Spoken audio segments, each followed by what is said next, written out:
Welcome to Boo Science Vlog. This is an episode about COOP Ale Works. We're on the south side of Oklahoma City. This is my buddy Mike. Say hi, Mike. Hello. Yeah, their little space was kind of like, you know, like it's like a TARDIS. You walk in and you're like, holy shit. There's the Brew Master. He was very inviting. Enjoyed having him show us around. Here's a few of his pets. Those are all empty cans. This is where the magic happens, right here. If you see this line, they like to confuse the shit out of the beer by turning it upside down, disorienting it. It makes it more accepting of the beer. They play jazz music. That's kind of why we're overdubbing this right now. It turns out freeform jazz helps the fermentation process. What are they putting in the cans? Or nitrogen? Yeah, CO2 to keep CO2. Keep it from turning bad too quickly before it turns bad before it turns into bad choices in the middle of the night. Either that or unicorn farts. I'm not quite sure. It's unicorn farts. Yeah, helps the fermentation process. It gives it that taste that nobody quite put their finger on.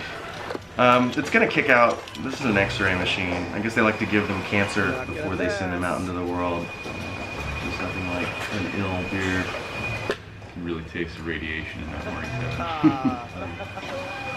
Kicked out like I should have been in the bar a couple times after several of those horny toads. That's Blake. Blake apparently used to be an educator. I guess teaching kids will drive you to making beer. Certainly drinking it. For sure. It's kind of like some Willy Wonka shit here. So, Dizzy beer tastes better. Dizzy beer. Everybody likes Dizzy beer.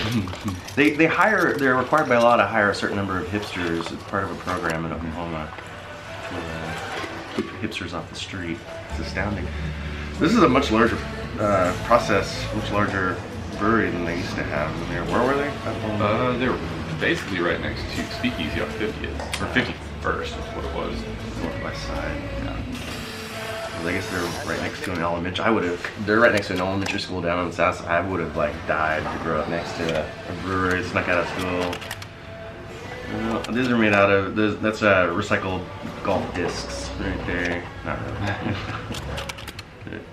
You know, they found when you do the brew process, it works out better if you assert dominance over the beer cans. Keeps them in line. This guy, that's what he's doing. He's kind of barking orders, telling them that they're never going to amount to anything. Took the one that got kicked out earlier up there. Yeah. Crushed it in front of them. This is what's going to happen. Oh, there was one. Know your place. Look at those lines. Those insurance agents, worst nightmare. Much larger. I'd rather just drink out of one of those, you know? Yeah. It's about the right size. How many ounces do you think they're in? Oh, God. Right amount. It's like 10,000 gallons? I couldn't even estimate. I do know that it smells amazing in there. Hoppy. You know the pallet couches that could make out of all that stuff. This is where they keep their cocaine. That's what they put. That's the secret ingredient in the DNR.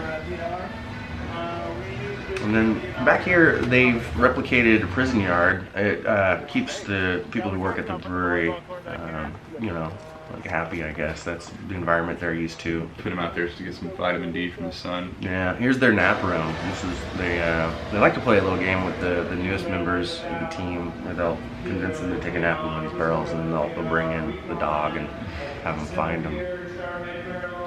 These are actually old whiskey barrels where they'll age like DNR and a couple different brews that they have, and their specialty beers at that point with different. They'll infuse different flavors in there, and they always change out, so I can't really tell you what all's in there. They stick around for a few months and pop them out. And they have them. These are like that's where they do their experiments, and then he's gonna walk us over to the tasting room, and over there they have like some crazy flavors. And then after that, I'll just use them as holding vessels for ancillary, sour, wild, weird. What other beer facts do you have? That's why the Pilgrim stopped at Plymouth Rock. They ran out of beer.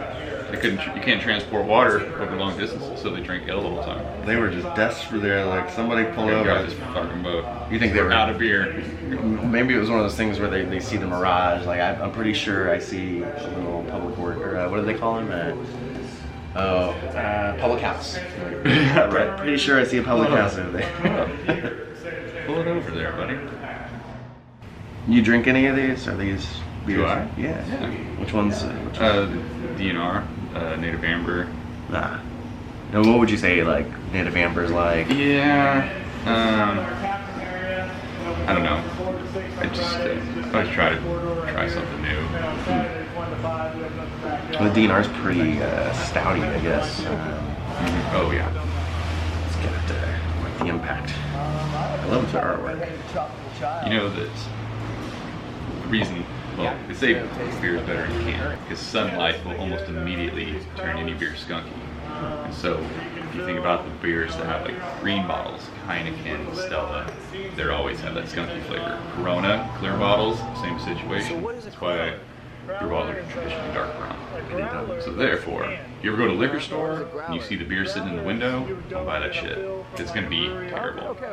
That makes sense. So I guess that's why they color glass then.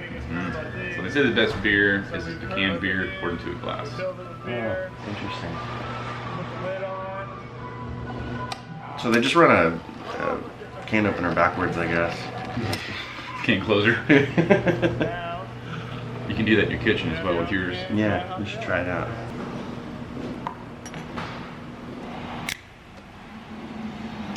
I can't remember what this was. It's not as interesting if I don't remember what flavor it is. Basically, from what he said was those are, instead of having like a traditional glass growler, they'll fill one of those cans and close the can for you right there, and that's what you just saw with the can closer.